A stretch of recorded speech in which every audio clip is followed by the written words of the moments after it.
ভক্তকে ভগবানের কাছে যেতে হয়নি। বাবা আপনারা জানেন মহাপ্রভু যখন পুরীতে গিয়েছিলেন, প্রভু হে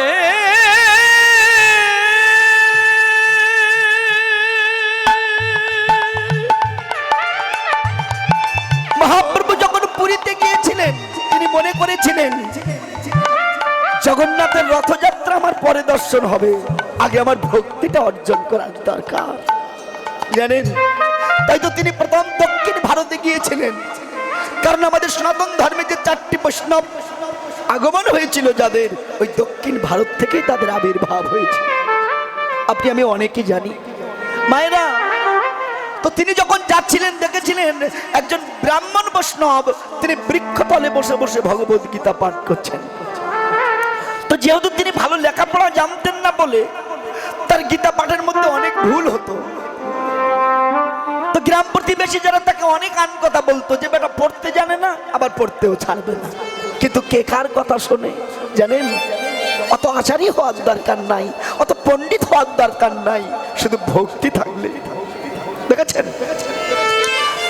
তাই তো ওই ভক্ত প্রত্যেক দিন গীতা পাঠ করে না, চোখের জলে তার বাহির বাস ভিজে যায়। একদিন মহাপ্রভু ওই পথ দিয়ে যাচ্ছে, দেখতে পায় ওই ভক্ত গীতা পাঠ করছে আর চোখের জলে সে ভিজে যাচ্ছে। মহাপ্রভু ভক্তের ওই ভাব দর্শন করে আর থাকতে পারেনি, ধীরে ধীরে ভক্তের সম্মুখে যেয়ে দাঁড়ালেন। দেখলেন ওই ভক্ত গীতা পাঠ করছে আর চোখের জলে তার বহির বাস ভিজে যাচ্ছে। জানেন যখন গীতাকে বিশ্রামে দিলেন, প্রভু ডাক দিলেন, প্রভুজি কে? দেখলেন আর কেউ নয়, সে আজও লম্বিত ভুজৌ, যার বদন দেখলে বদনের দর্প চূর্ণ হয়, সেই করুণাময় ভগবান তার সম্মুখে দাঁড়িয়ে আছে। প্রভু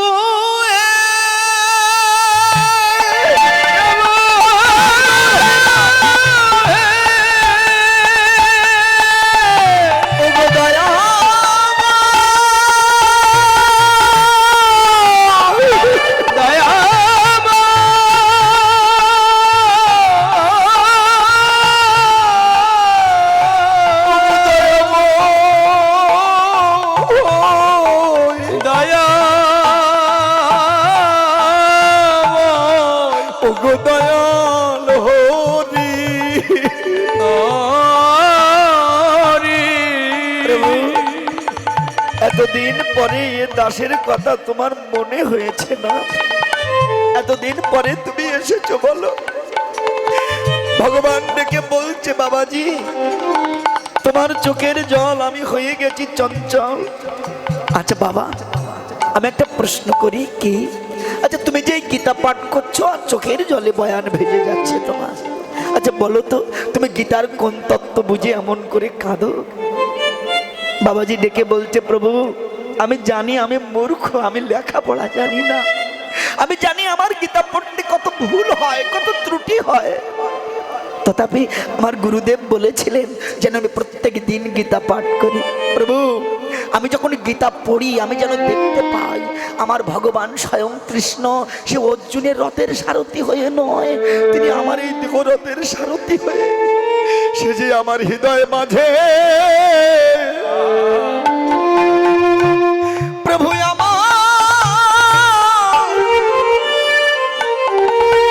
আমার এই হৃদয় মাঝে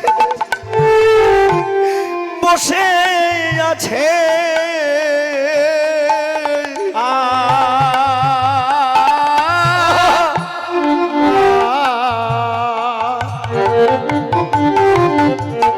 প্রভু আমার হৃদয়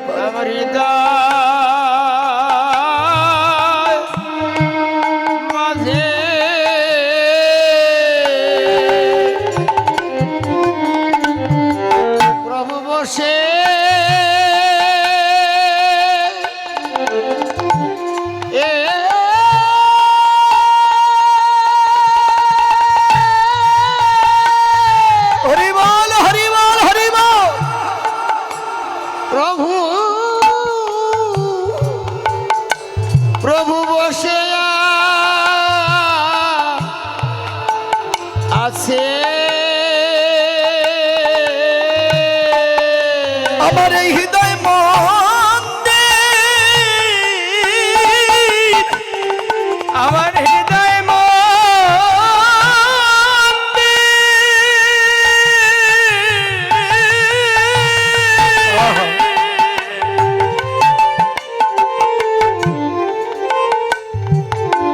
আমার হৃদয়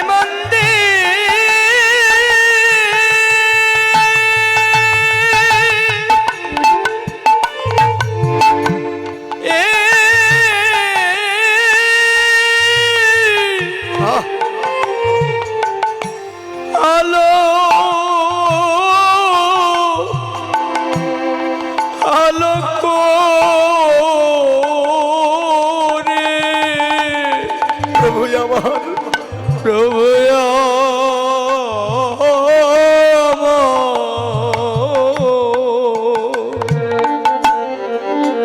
প্রভু আমার হৃদয় মাঝে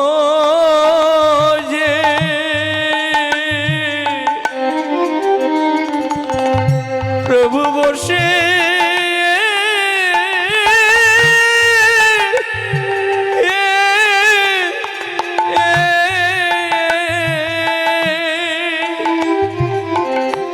প্রভু বসে আছে। মায়েরা, প্রভু ছুটে যে ভক্তকে হৃদয় মন্দিরে জড়িয়ে ধরেছে। বাবাজি, তুমি সে গীতা পাঠের অগ্র অধিকার, তুমি জানো যথার্থ গীতার মর্মসার। এ বাবা, আমরা গীতা অনেকে মুখস্থ করে ফেলেছি, কিন্তু গীতার যে তত্ত্ব, যে রস, এটা আমরা অনেকে আস্বাদন করতে পারি নাই। আমরা মনে করি গীতায় 18 দিন যুদ্ধ হয়েছিল, রাজ ঐশ্বর্য সব পাণ্ডবরাই পেল, কুরু বংশ ধ্বংস হলো, আমরা এটাই শুধু জানি। কিন্তু সবাই তথ্য জানি, এর তত্ত্ব আমরা সবাই আস্বাদন করতে জানি না। দেখেছেন মা,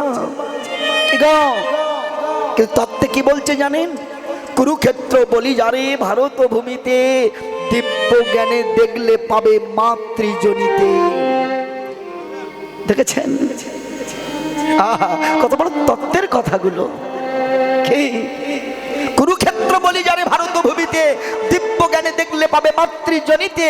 জনিতে জন্ম মৃত্যু দেখো দেখাইয়া, কামনায় পড়িয়া জীব মরিছে যাইয়া। ধারণ নাই ধর্ম করে পতনে মরণ, ইয়া হইতে কুরুক্ষেত্র আর নাহি ত্রিভুবন। এমা ভেবে দেখুন, কুরুক্ষেত্রের ময়দানে 18 দিনের যুদ্ধে কত সেনা মারা গেল, কিন্তু সংসার রূপ কুরুক্ষেত্রের ময়দানে 5 মিনিটের যুদ্ধে তার চেয়ে অধিক সেনা প্রত্যেক দিন মরে যাচ্ছে। কি করে মরছে? রিপুগণ নিত্য রমণ নিয়ে যুদ্ধক্ষেত্রে যায়, কামনায় পড়িয়া জীব অকালে মরায়, কিন্তু বিন্দু আবর্তন যার শনিতে হয়, কোন কোন ভাগ্যবানের সে বস্তু গাঢ়তা নয়। উজাইয়া যাবিরতি গোলক ভুবন, গুরু উপদেশ মন্ত্র পেয়েছে যে জন। দেখেছেন, এই সমস্ত তত্ত্ব আমরা অনেকে অনুভব করতে পারি না। কি বাবা, তাহলে ভেবে দেখুন, কুরুক্ষেত্রের যুদ্ধ আর গীতার যুদ্ধ একই তত্ত্ব নয়, এটা আমরা অনুভবই করতে পারি না। ভেবে দেখুন, যারা শ্রীমদ্ ভগবদ গীতা পড়েছেন, গীতায় দেখবেন ব্যাসদেবের লিখনীতে প্রথমে মঙ্গল আচরণের 6ষ্ঠ শ্লোকে কি লিখেছে তিনি? বিশ্বদ্রোণ তটা জয়দ্রত জলা, গান্ধার নীলুদ পলা, শাল্য গ্রহবতী কৃপেন বহনি, কর্ণেন বেল কুলা, অশ্বত্থামা বিকর্ণ ঘোর মকারা, দুর্যাধন আবর্তিনী, সতীর্ণ খলু পাণ্ডবই, রান নদী কৈবর্তক কেশ হবে। বাবা, কথাগুলো মন দিয়ে শুনবেন। কি বলছেন? কুরুক্ষেত্রের যুদ্ধ আর গীতার যুদ্ধ একই তত্ত্ব নয়। ভেবে দেখুন, কুরুক্ষেত্র যুদ্ধ হয়েছে দাপর যুগে, কি বাবা, আর গীতার আবির্ভাব তার চেয়ে যুগ যুগ যুগ আগে। এই গীতা জ্ঞান স্বয়ং ভগবান ব্রহ্মাকে দিয়েছিলেন, ব্রহ্মা সূর্যদেবকে দিয়েছিলেন, সূর্য ইক্ষ্বাকুকে দিয়েছিলেন। এমনি ভাবে বংশ পরম্পরায় গীতা জ্ঞান চলছিল। একদিন এই গীতা জ্ঞান অবলুপ্ত হয়েছিলেন, পরে ভগবান দাপর যুগে অর্জুনের মাধ্যমে এই গীতা তত্ত্ব আবার জগৎকে জানিয়েছিলেন। তাহলে তাই যদি হয়, তাহলে গীতার তত্ত্ব আর কুরুক্ষেত্রের যুদ্ধ এর ভিতরে অনেক গভীর তত্ত্ব আছে।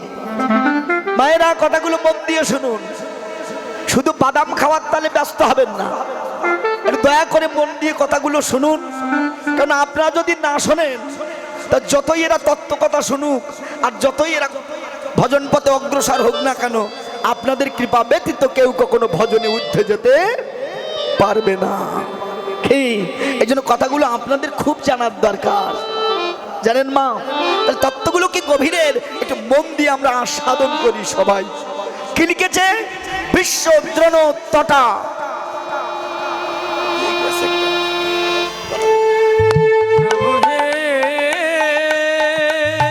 চলুন আমরা একটু কীর্তন লীলার আস্বাদন করি। আসলে যে ভাবে থাকা হয় সেই ভাব তো আর পাওয়া যায় না, কি আর করা, সবাই এর কি প্রয়োজন আমাদের নাকি? রাধে রাধে, হরি বল। যাই হোক, তো স্বয়ং ভগবান যিনি শ্রীধাম নবদ্বীপের মাঝে অবতীর্ণ হয়ে করিহত জ্ঞানন্দ কামন্ধ জীবকে সেই অপ্রাকৃত ধন যা কোনো যুগে কোনো জগৎকে দেওয়া হয়নি, সেই ধন দিয়েই জগৎকে ধন্যাতি ধন্য করেছেন। খেলা বিনোদ খেলা আমার গোরা বন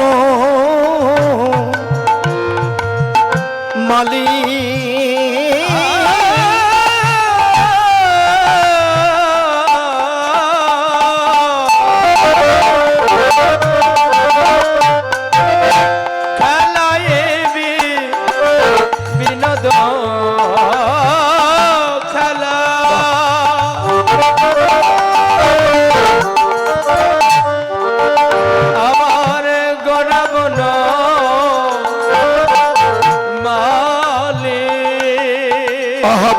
নবী বিহার করে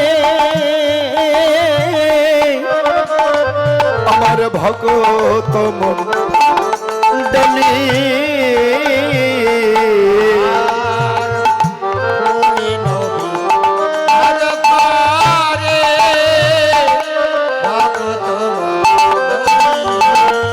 আজ খেলা ভালো লাগে না গো, আজি খেলা ভালো লাগে না গো। ওই বেলায়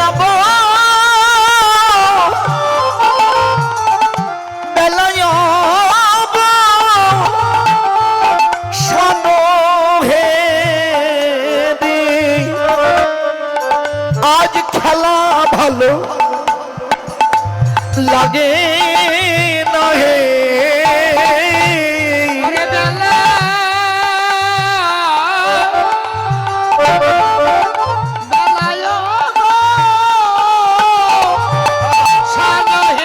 আজ খেলা ভালো লাগে না হে,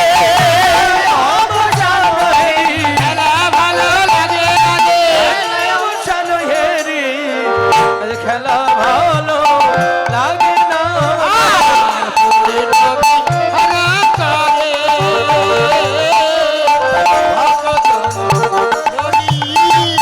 মায়েরা সময় তো অনেক চলে গেছে, তো আমরা গৌরচন্দ্রিকা আর বেশি সময় থাকবো না, আমরা একটু বৃন্দাবন লীলা সাধন করব, কেমন?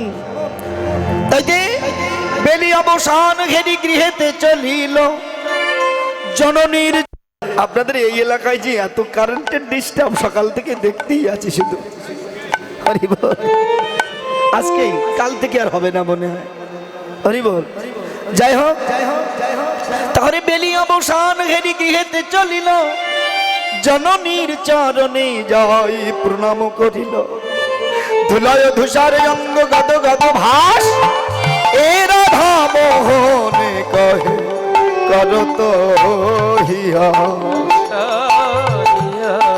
নিতাই গৌর হরি বল।